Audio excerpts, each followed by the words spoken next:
الحمدللہ رب العالمین والعاقبۃ للمتقین والصلاة والسلام علی سید الانبیاء والمرسلین اما بعد فاعوذ باللہ من الشیطان الرجیم بسم اللہ الرحمن الرحیم ان اللہ وملائکتہ یصلون علی النبی یا ایہا الذین آمنوا صلوا علیہ وسلموا تسلیما کثیرا کثیرا اللہم صلی علی سیدنا مولانا محمد و اصحاب سیدنا مولانا محمد مبارک وسلم وصلی علیہ جزا اللہ عنا محمد و اہلہ الصلاۃ والسلام علیک یا سیدی یا رسول اللہ وعلی آلک و اصحابک یا سیدی یا حبیب اللہ الصلاۃ والسلام علیک یا سیدی یا نبی اللہ وعلی آلک و اصحابک یا سیدی یا نور اللہ۔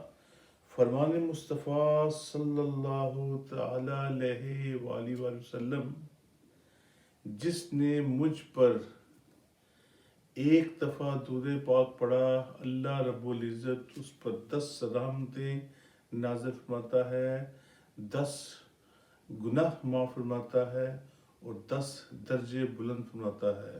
صلو علی الحبیب صلی اللہ تعالی علیہ وآلہ وسلم۔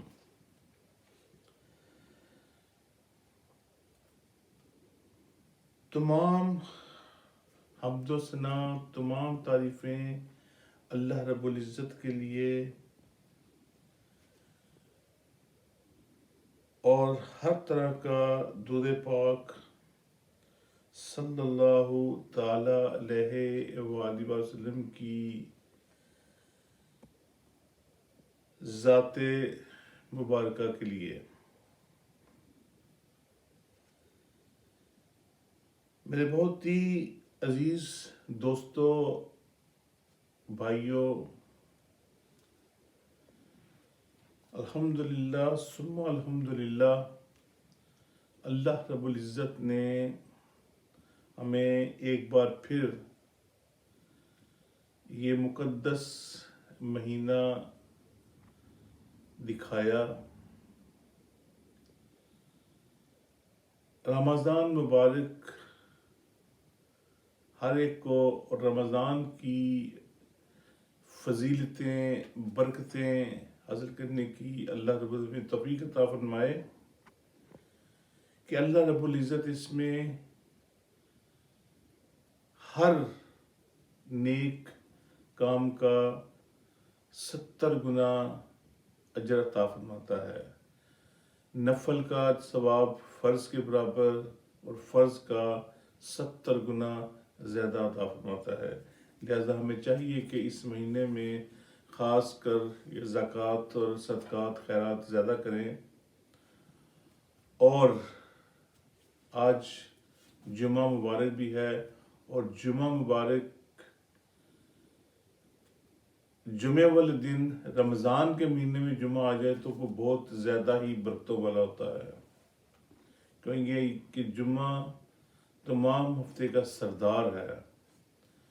اور اس دن جمعے والے دن عصر سے لے کے مغرب تک ایک گھڑی ایسی ہوتی ہے جو بہت قبولیت کی ہوتی ہے۔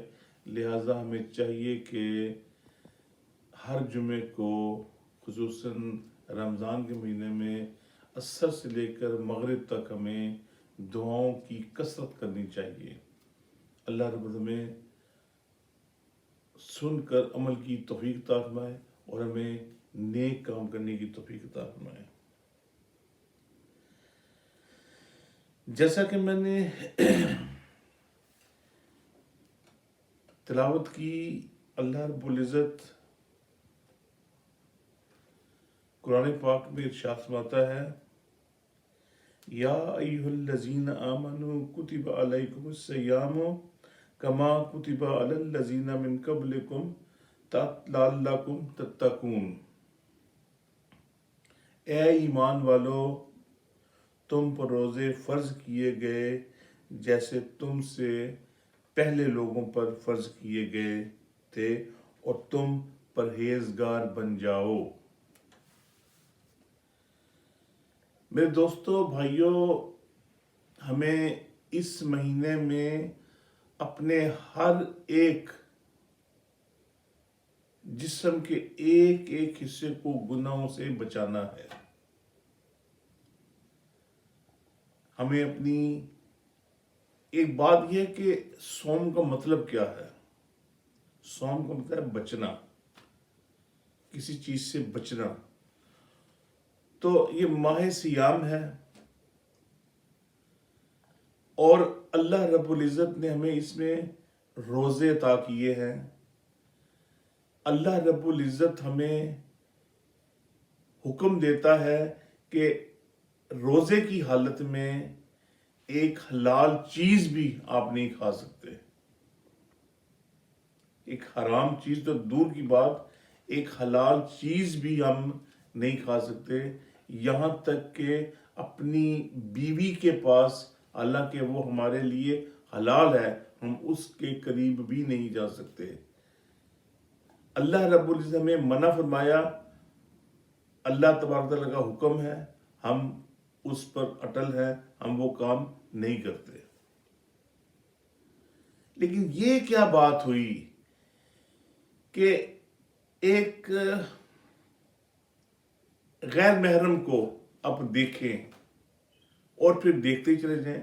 آج کل ٹی وی کے پروگراموں میں رمضان کی نشریات آ رہی ہیں. اب یہ دیکھیں کہ وہاں پر عورتیں مفتیان اکرام کے ساتھ بیٹھی ہوئی ہیں اور مفتیان اکرام ان کو دیکھ رہے ہیں. ایک نامحرم کو دیکھا جا رہا ہے. کتنا سخت گناہ ہے. اور عورتیں ٹی وی بیٹھ کر نعتیں پڑھ رہی ہیں، دین سکھا رہی ہیں.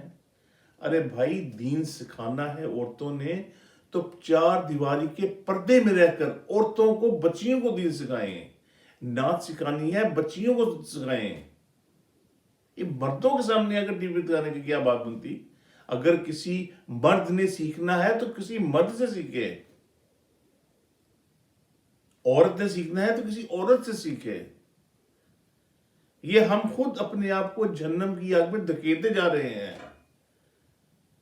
اللہ رب العزت نے ہمیں رمضان المبارک کا عشرہ عطا فرمایا کہ اس میں اپنے گناہوں کی بخشش کرو، اپنی نیکیاں بڑھاؤ. تو بجائے ہم بڑھانے کے، ہم ان کو وہ نیکیاں بڑھانے کے ہم اپنے گناہ بڑھاتے جا رہے ہیں. اور ان چیزوں سے ذرا دھیان رکھنا چاہیے کہ ہم کس ڈگر پر چلے ہوئے ہیں. میں بتا رہا ہوں کہ اگر کوئی مولوی صاحب یا کوئی مفتی صاحب اگر وہ کام پاکستان میں کرے یا دنیا کسی کونے میں کرے، گناہ تو گناہ ہے. نبی پاک صلی اللہ تعالی علیہ وآلہ وسلم کا فرمان ذی شان ہے کہ ان میں ایک کتا ہوتا ہے، جو کتا، وہ کتا ناپاک ہے، لیکن اگر کتا خشک ہو تو وہ ناپاک نہیں ہے، صرف اس کا منہ سے نکلا ہوا تھوک ناپاک ہے. یا کتا اگر گیلا ہو جائے تو وہ اپنی چھڑکے اپنے کو، تو اس سے وہ ناپاکی ہوتی ہے. اور خنزیر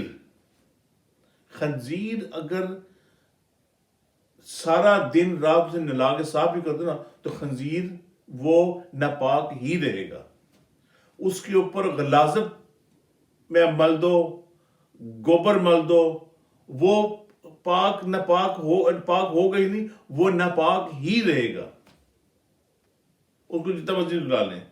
لیکن نبی پاک صلی اللہ تعالی علیہ وسلم کا فرمان ذی شان ہے کہ اگر ایک نامحرم عورت ٹکرا جاتی ہے آپ سے تو وہ اس سے زیادہ بدتر ہے.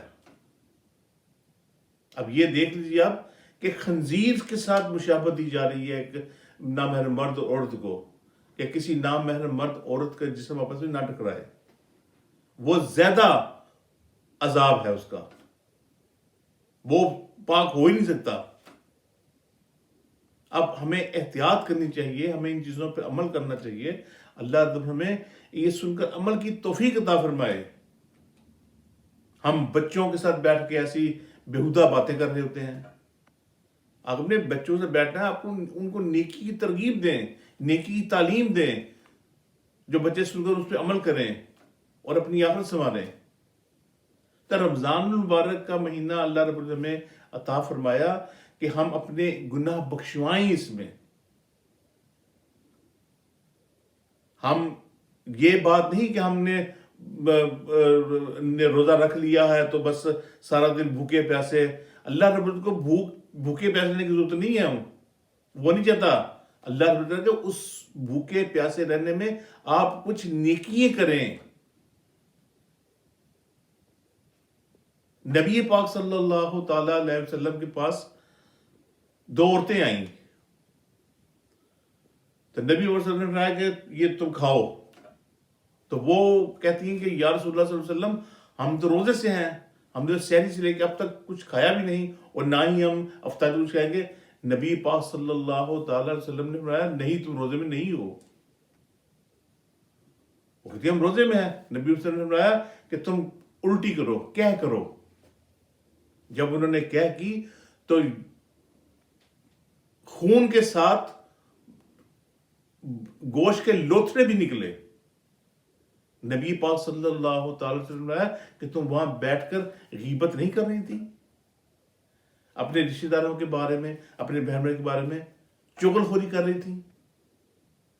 تو روزہ وہ نہیں، تم روزہ نہیں ہو تو رہا، تو تم جو گوشت کھا رہی ہو اپنے بھائی کا، تم نکلا ہے دیکھو۔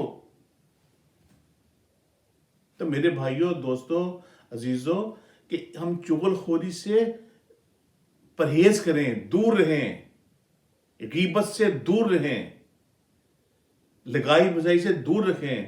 اللہ رب یہ بات نہیں کہ ہم صرف روزہ صرف رمضان کے مہینے میں رکھیں، اللہ رب ہمیں پورے سال کا روزہ عطا فرمائے۔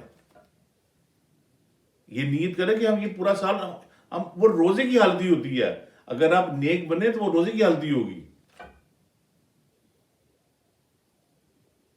ہم برے کاموں سے بچیں، بچوں کو برے کاموں سے بچائیں، اپنے گھر والوں کو نیکی کی ترغیب دیں، والدین کی عزت کریں، کسی مسلمان بھائی کا بہن کا دل مت دکھائیں۔ یہ نیکیوں والے کام ہیں اور ہمیں نیکیوں کی کام کرنے ہیں۔ یہ نہیں کہ آج صرف رمضان میں کرنے ہیں، رمضان کے بعد بھی ہم نے کرنے ہیں۔ گو کہ شیطان کو باندھا ہوا ہے اس وقت، لیکن اس کے چیلے پھر رہے ہیں۔ آپ دیکھیں رمضان کے بعد کس طرح ہم گڑے سڑکوں میں نکلیں گے، میوزک شروع ہوگا، ناچ گانے شروع ہو جائیں گے، بدمستی شروع ہو جائیں گی، مسجدیں خالی ہو جائیں گی۔ اللہ رب ہمیں برے کاموں سے بچائے، رمضان المبارک کے احترام کرنے کی توفیق عطا فرمائے، رمضان المبارک کی برکات حاصل کرنے کی توفیق عطا فرمائے۔ وآخر دعوانا ان الحمد للہ رب العالمین۔